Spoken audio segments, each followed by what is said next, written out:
अब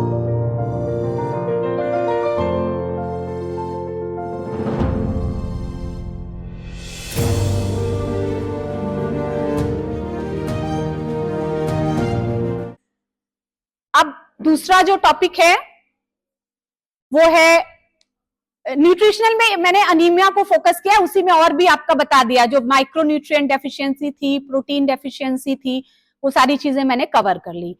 अब जो फीमेल हेल्थ पे जिस पे फोकस करें, जिस पे अभी मिनार्की के बाद भी सबसे ज्यादा टैबू है, वो है वेजाइनल डिस्चार्ज। वेजाइनल डिस्चार्ज के लिए तो मत पूछिए, मतलब लड़कियों को ये बोला जाता है कि बताना नहीं है किसी को। जो अंडरगारमेंट्स हैं वो अच्छे, जैसे हम लोग बताते हैं हाइजीन के लिए कि अपने अंडरगारमेंट्स अच्छे से धुलिए, अच्छे से धूप में सुखाइए, प्रॉपर सूखा होना चाहिए। बट घरों में लड़कियों को ये बोला जाता है अंडरगारमेंट्स किसी चीज के नीचे ढक के छिपा के, ऐसे खुले में नहीं। ठीक है, खुले में आप, अब ये भी नहीं है कि घर के एकदम सामने बरामदे में आप कर दो, बट उसको अच्छी धूप मिलनी चाहिए। वो सबसे ज्यादा, मतलब वो प्रोन एरिया इन्फेक्शन के लिए, और वहीं के कपड़ों पे, वहीं के उस पे हम इतना वो करते हैं। ठीक है, आप एकदम बाहर नहीं करो, बट उसको किसी पतले उससे आप दुपट्टे से इससे कर दो, पता चला तौलिया, मोटे तौलिया के नीचे ढक के उसको सुखा दिया, फिर वैसा ही।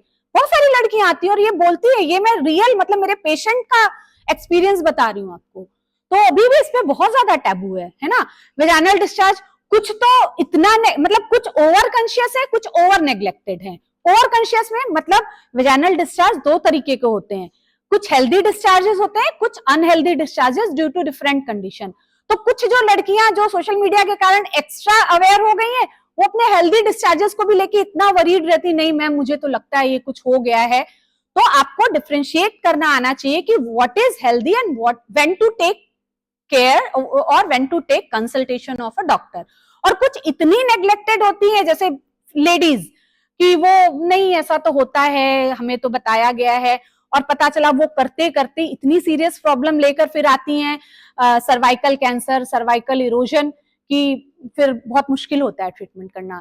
तो आपको ना बहुत ज्यादा ओवर कॉन्शियस होके परेशान होना है, ना बहुत ज्यादा नेग्लेक्ट करना है आप। और ये दोनों चीजें कैसी होंगी?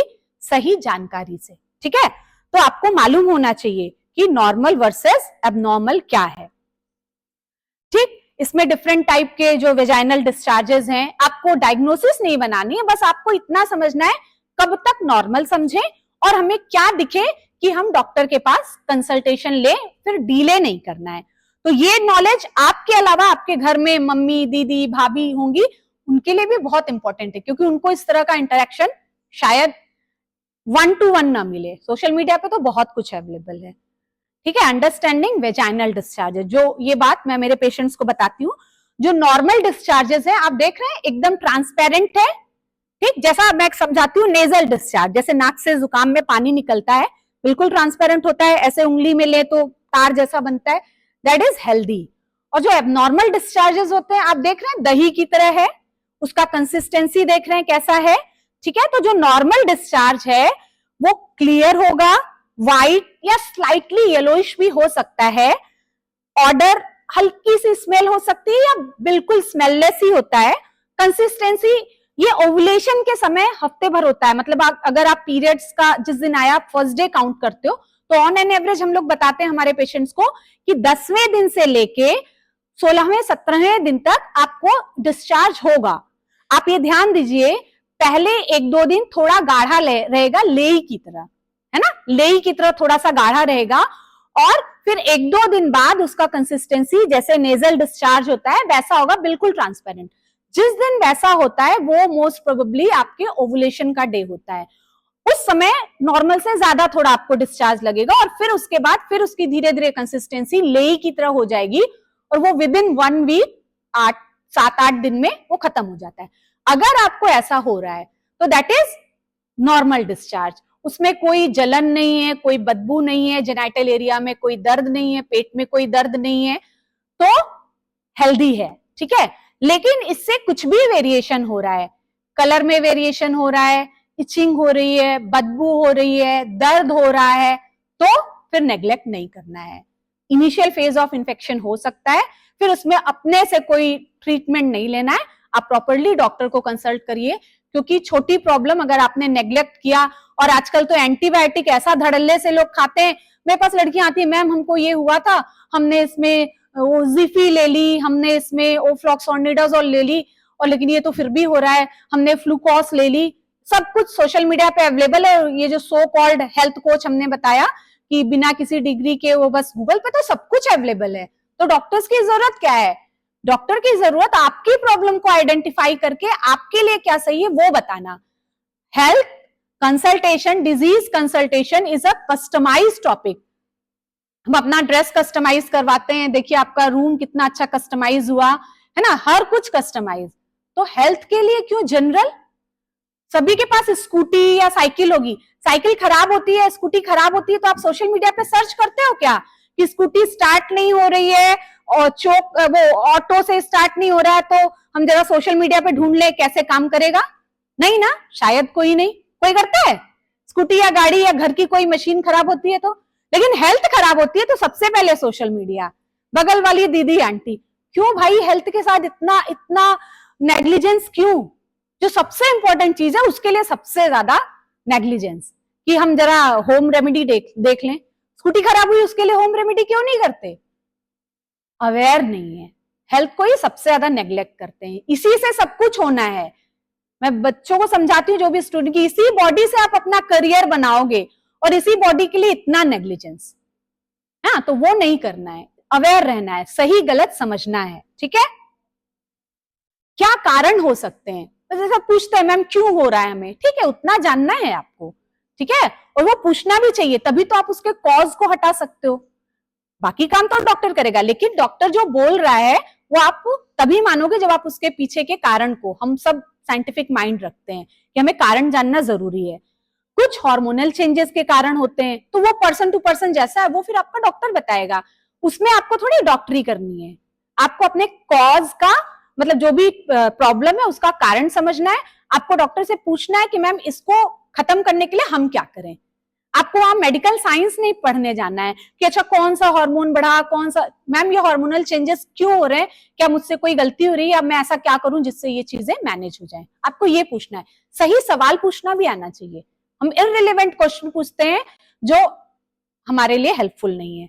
इन्फेक्शन सबसे कॉमन है, और भी अदर फैक्टर होते हैं, कुछ मेडिसिन ऐसी हैं जिनके कारण कभी कभी डिस्चार्जेस बढ़ जाते हैं, कुछ एलर्जीज होती हैं, कुछ फॉरेन बॉडीज वो होती हैं, तो वो अलग अलग। लेकिन आपको ये मालूम होना चाहिए कि नॉर्मल और एबनॉर्मल वेजाइनल डिस्चार्जेस कैसे होते हैं और क्या क्या बेसिक कारण हो सकते हैं, ताकि आप डॉक्टर से अच्छे से बात कर सको।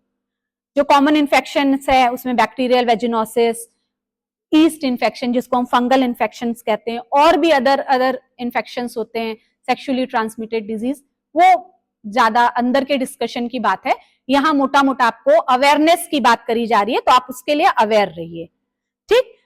कब आपको अटेंशन देके डॉक्टर के पास जाना है? जब अनयूजुअल, जो बताया कि नॉर्मल से जब आपको वेरिएशन लग रहा है, बार बार हो रहा है, ठीक है, तो आपको फिर डॉक्टर के पास ही जाना है। फिर सोशल मीडिया से घरेलू टिप्स नहीं फॉलो करने, ठीक है, नहीं तो काम बिगड़ जाएगा, देर हो जाएगी, ठीक।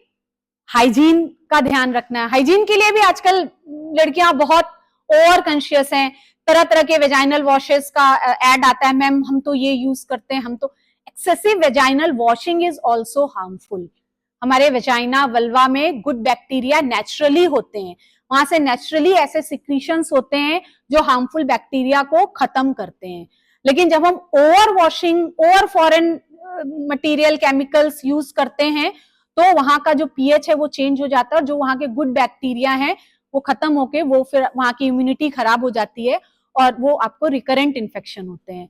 और हो सकता है आपकी इम्यूनिटी भी गड़बड़ हो, तो लोकल गुड बैक्टीरिया भी गए, आपकी इम्यूनिटी भी खराब है, तो रिकरेंट इन्फेक्शन होंगे, तो उसमें फिर कोई एंटीबायोटिक काम नहीं करेगी, वो एंटीबायोटिक भी एक बार में रेजिस्ट हो जाएगी, ठीक है। तो उसके लिए आपको नेग्लिजेंस नहीं दिखानी है, टाइम से आपको डॉक्टर की एडवाइस लेनी है, ठीक है।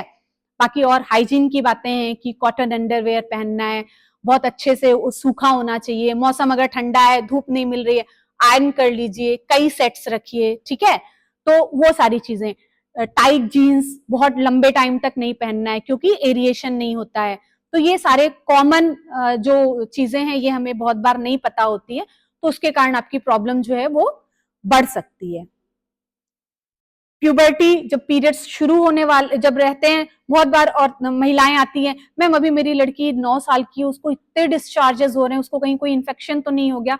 प्यूबर्टी के समय बॉडी में ऐसे हार्मोनल चेंजेस हो रहे होते हैं जिसके कारण से थोड़े डिस्चार्जेस बढ़े हुए रहते हैं, लेकिन उसमें देखना पड़ता है कि वेदर कोई एसोसिएटेड और कॉज तो नहीं है, whether it is physiological due to hormonal change और कुछ पैथोलॉजी एसोसिएटेड है। वैसे ही मीनोपॉज, जब पीरियड्स जाने का टाइम होता है, उस समय वेजाइनल डिस्चार्जेस जो हैं वो कम हो जाते हैं। लेडीज कंप्लेन करती हैं, बहुत ड्राइनेस लगती है, बहुत सूखा सा रहता है, तो फिर उसको देखना पड़ता है कि उसके कारण से कुछ तो इन्फेक्शन नहीं हो रहा। जैसे हमारे मुंह में लार है, लार अगर सूख गई, सलाइवा सूख गया, तो क्या होगा, बहुत सारी प्रॉब्लम होगी, अल्सर्स हो जाएंगे, हम बोल नहीं पाएंगे। वैसे ही some amount of discharge through vagina is necessary, but वो एबनॉर्मलिटी की तरफ नहीं जाए, वो एक्सेसिव ना हो, वो हमें देखना और उसके बारे में अवेयर रहना जरूरी है। ठीक है, तो टेक अवेज क्या है इसमें? जो दूसरा टॉपिक था, पहला हमारा न्यूट्रिशनल डेफिशिएंसी थी, दूसरा जो था वेजाइनल डिस्चार्जेस। इसमें आपको समझना है कि नॉर्मल एबनॉर्मल क्या है, प्रॉपर गाइडेंस लेनी है और इन्फॉर्म्ड रहना है। डॉक्टर आपको जो बता रहा है उन चीजों के बारे में समझ के उसको आपको फॉलो करना है। ठीक है, ये दूसरा जो एक बहुत टैबू वाला जो टॉपिक है, उसके बारे में मुझे लगता है इतनी बातें आपको पता ही होनी चाहिए। बाकी तो बहुत कुछ है, लेकिन वो सब आपके लिए जरूरी नहीं है, वो 1 to 1 की बात होती है ना, वो जिसको जैसा प्रॉब्लम है उस हिसाब से बताया जाता है। बट इतना मस्ट है, इतना आपको आना ही चाहिए।